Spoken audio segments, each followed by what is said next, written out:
తర్వాత రాశి వచ్చి కర్కాటక రాశి. కర్కాటక రాశిలో పునర్వసు 4వ పాదం, పుష్యమి 4 పాదాలు, ఆశ్లేష 4 పాదాలు, మొత్తం 9 పాదాలతో కర్కాటక రాశి.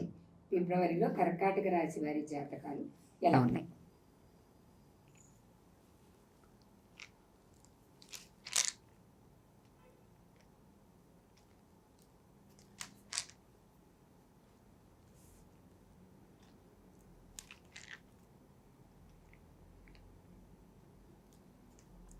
ఫిబ్రవరిలో కర్కాటక రాశికి మనకి పైన ఉన్న ఆయన చెప్పేది ఏంటంటే వ్యతిరేక ఫలితాలు ఉన్నాయి. సో ఆరోగ్యపరంగా ఇబ్బందులు ఎదుర్కొనే అవకాశాలు ఉన్నాయి, ఫైనాన్షియల్గా ఎదుర్కొనే అవకాశాలు ఉన్నాయి, రాజకీయంగా కూడా ప్రతికూలమైన వాతావరణమే ఉంటుంది. కర్కాటక రాశి వారు ఏది పట్టుకున్నా కొంచెం ఈ నెలలో మాత్రం క్లిష్ట పరిస్థితులు ఉంటాయి కనుక వీళ్ళు దానికి సంబంధించిన పరిహారాలు ఎవరైనా ఒక జ్యోతిష్యుని సంప్రదించి ఈ రాశి వారికి జన్మజాతకం కానీ ఇవి కూడా చూపించుకుని గోచార రీత్యా ఫలితాల్లో కూడా చూసుకుని వీళ్ళు పరిహారాలు చేసుకోవటం అనేది మంచిదని చెప్పి ఆయన చెప్తున్నాడు. అది వీడు చెప్తున్నాడు అంతే. ఇప్పుడు జన్మజాతకాలను చూపించుకునేటప్పుడు మీరు కూడా జన్మజాతకాలను చూసి వాళ్ళకి ఏం పరిహారాలు ఉన్నాయి చెప్తారా గురుగారు?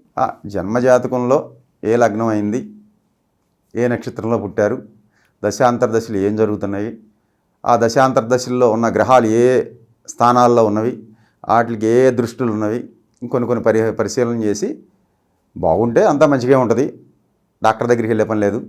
బాగున్నప్పుడే డాక్టర్ దగ్గరికి వెళ్తారు. అలాగే జ్యోతిష్యుని కూడా సంప్రదించేది ఎప్పుడంటే మనకు బాగోలేదు, ప్రతికూలమైన ఫలితాలు వస్తున్నప్పుడే జ్యోతిష్యుడు డాక్టర్ గుర్తొస్తాడు. మీకు ఫీవర్ వచ్చిందమ్మా అప్పుడే కదా డాక్టర్ దగ్గరికి వెళ్ళేది. లేదు నేనే డాక్టర్ అనుకున్నా డోలో 650 వేసుకుంటారు. 2 రోజులకు తగ్గలా, 3 రోజులకు తగ్గలా, అప్పుడైనా వెళ్తారు కదా. అలాగే కొంతమంది కూడా యూట్యూబ్లో కొట్టి రెమెడీ చేసేసుకుంటున్నారు. ఇది వచ్చింది కదా ఇబ్బంది అని, తగ్గలేదు, అప్పుడు కొంచెం ఆర్ఎంపీ ఎవరున్నారు అని చూస్తున్నారు. ఆర్ఎంపీ పని అవ్వాల. ఆర్ఎంపీ తర్వాత దగ్గరలో లోకల్ డాక్టరు వాడు కూడా పని అవ్వాల. ఎంబీబీఎస్ ఎవడున్నాడు వెళ్తున్నారు. ఎంబీబీఎస్కి పని అవ్వలేదు. ఇంకా హై డాక్టర్ ఎవడున్నారు క్వాలిటీస్ అని. అలాగే మా జ్యోతిష్యుల్లో కూడా ఆర్ఎంపీ, పిఎంపీ, తర్వాత ఎంబీబీఎస్, ఎండి, జనరల్ మెడిసిన్, జనరల్ సర్జన్ లాగా ఇందులో కూడా మా వాళ్ళు కూడా చాలా రకాలు ఉన్నారు. సో ఇక్కడ తగ్గకపోతే ఇంకో డాక్టర్, ఇక్కడ తగ్గకపోతే ఇంకో డాక్టర్ దగ్గరికి పేషెంట్ వెళ్ళినట్టే జ్యోతిష్యుల్లో జాతకంలో దోషాలు ఉన్నప్పుడు ఈ డాక్టర్ దగ్గరికి వెళ్ళాం పని అవ్వలేదు, ఇంకో జ్యోతిష్యుని సంప్రదిస్తారు. ఆయన ట్రీట్మెంట్ ఆయన చేస్తాడు, అక్కడ పని అవ్వలేదు, ఇంకొక ఆయన దగ్గరికి వెళ్తారు. వెళ్ళి ఈ డాక్టర్ని కలిసాము, ఈ ట్రీట్మెంట్ ఇచ్చాడు, పని అవ్వలేదు, మీదేంటి చెప్పండి అంటారు. ఆయన చెప్తాడు. సరే ఇక్కడ మళ్ళీ కొంతమంది తెలివైన వ్యక్తులు డాక్టర్లు ఇద్దరికి కాంపిటీషన్ పెడతారు. అట్లా మా జ్యోతిష్యులు కూడా పెడుతున్నారు. మమ్మల్ని అడిగి మళ్ళీ ఇంకొక ఆయన దగ్గర కన్సల్ట్ అవుతున్నారు. నేను అంటే వాడి బంధు వాడికి ఏమి రాదు, వాడు అసలు జ్యోతిష్యుడే కాదు అని ఆ డాక్టర్ చెప్తున్నాడు. ఈయనకి వీడు మళ్ళీ తీసుకొచ్చి నాకు చెప్తున్నాడు, ఈ డాక్టర్ అలాగన్నాడు, మీరు డాక్టరే కాదంట కదా అని. ఏది వాడికి అసలు జ్యోతిష్యమే రాదంట కదా అని. ఓ అలాగే వచ్చి వెరిఫికేషన్ చేసుకో, నా యూనివర్సిటీలో స్టడీ సర్టిఫికేట్స్ ఉన్నాయి అని చెప్పి చెప్పుకోవాల్సి వస్తుంది. ఇప్పుడే మీ ఛానల్ సీఈఓ గారికి చూపించాను నా సర్టిఫికేట్లు.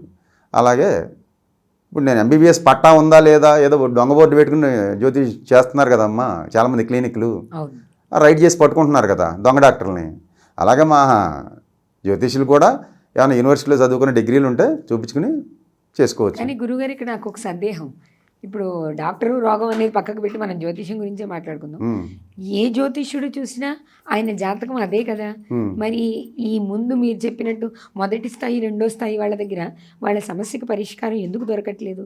అంటే వాళ్ళు చూడడంలో లోపం ఉందా, లేకపోతే వీళ్ళ జాతకం ఏంటి? అక్కడ ఉంది జాతకంలో లోపమేనమ్మా. వాడు చూడటంలో లోపమేం లేదు. వాడికి అన్నీ తెలుసు, తెలిసినా పరిహారం చెప్తాడు. ఇప్పుడు మీరు ఒక డాక్టర్ దగ్గరికి ఒక పేషెంట్ వెళ్ళాడు, వాడికి తెలుసు డాక్టర్కి ఏంటనేది, వీడు ఎన్నాళ్ళు ఉంటాడు, ఇది ప్యూర్ అవుద్దా లేదా ఏంటని తెలిసిన వీడి వైద్యం వాడు చేస్తాడు. ఇది కూడా అంతే. వాడి జాతకంలో ఏముంది, ఇబ్బందులు ఉన్నాయా లేవా చెప్తాడు, ఆడి వైద్యం వాడు చేస్తాడు. అర్థమైందమ్మా? అవసరమైతే గట్టిగా దొరికాడు కదా గట్టిగా పిండుతాడు, పిండినా పని అవ్వదు. నేను ఎంతోమందిని చూశాను. ఏంటి పితృదోషం ఉంది, కాలసర్ప దోషం ఉంది, ఆ దోషం ఉంది, ఈ దోషం ఉందని చెప్పి జాతకాల్లో ఈ గ్రహం ఇక్కడ ఉంటే దోషాలు ఉంటాయని ఉంటుందమ్మా. వెళ్ళారు, చేయించుకున్నారు. ఒక ఆయన అయితే మొత్తం ఇండియాలో ఉన్న దేవాలయాలన్నీ సందర్శించాను, చెయ్యని పూజ లేదు గురువుగారు అన్నాడు.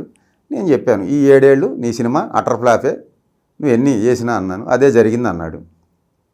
మా జ్యోతిష్యులే తిప్పి మొత్తం దేశమంతా తిప్పించి అన్నీ చేయించారు. రిజల్ట్ రాలేదేంటమ్మా? అదే గురుగారు, అదే మరి చెప్పేది, రాదు అయినా మేము తిప్పిస్తాం. ఇక్కడ మేము తిప్పిస్తామమ్మా, తిప్పినా రాదు. నేను ఇక్కడ పైన ఉన్నోడు చెప్తాడు, అరే వాడు తిప్పినా రాదు అని. కానీ అది నేను చెప్పాను అనుకో, అది తిప్పినా రాదని వీడికి నచ్చదు. అర్థమైందా? నా సమస్య పరిష్కారం అయిపోవాలి, ఓవర్ నైట్ నేను కోటీశ్వరుడు అయిపోవాలి. మీరేం చేస్తారో నాకు తెలియదు. ఇది మా జ్యోతిష్ని సంప్రదించేది. నిన్ను కోటీశ్వరుడిని చేస్తే మేమే అయిపోవచ్చు కదా. ఓవర్ నైటు కుబేర్లు, బిలియనీర్స్ మేమే అయిపోవాలి కదా. ఈ జనాలను చేయటం ఎందుకు? అది మీకు ఇక్కడ ఒకటే చెప్తున్నానమ్మా, దశమహావిద్యలు ఉన్నాయి. వాటిల్లో తార, చిన్నమస్త, కాళి, ప్రత్యంగర, బగలాముఖి ఇవన్నీ ఉన్నాయి. ఒక్కో సమస్యకి ఒక్కో పరిహారం చేసుకుంటే మంచిదని రాసింది గ్రంథాల్లో. దాన్నే మా వాళ్ళు చేపిస్తారు. కానీ ఆ సమస్య పరిష్కారం అవ్వదు. ఎందుకంటే రాసింది అనుభవించాలి, అది తప్పేది కాదు. అవన్నిటికన్నా చేయటం కూడా కన్నా సూక్ష్మమైన మార్గం కలియుగంలో నామస్మరణ చేసుకుంటే ఇవన్నీ కూడా తొలగిపోతాయి. గ్రహ బాధలు, గ్రహపీడలు అన్నీ భావబంధాలు తొలగిపోయి భగవంతుడిని చేరుకోవడానికి పట్టుకునేది ఒకే ఒకటి. సంసారం అనే భవసాగరాన్ని దాటతాకి ఒకే ఒక్క నావ, అది భగవన్నామం. ఈ కలియుగంలో అది సాక్షాత్తు నారదుడే చెప్పాడు, భగవన్నామస్మరణతో మనం ముక్తి పొందొచ్చని. కలియుగంలో యజ్ఞయాగాదులు, హోమాలు ఇవన్నీ చేయలేరు, ఖర్చుతో కూడుకున్నవి. సామాన్యుడు ముక్తి పొందాలంటే ఏమిటి? ఇప్పుడు రాజు, మహారాజు, లేదా సీఎం, పిఎం, ప్రైమ్ మినిస్టర్ వీళ్ళు తలుచుకుంటే డబ్బు ఉందమ్మా లోటు లేదు చేస్తారు.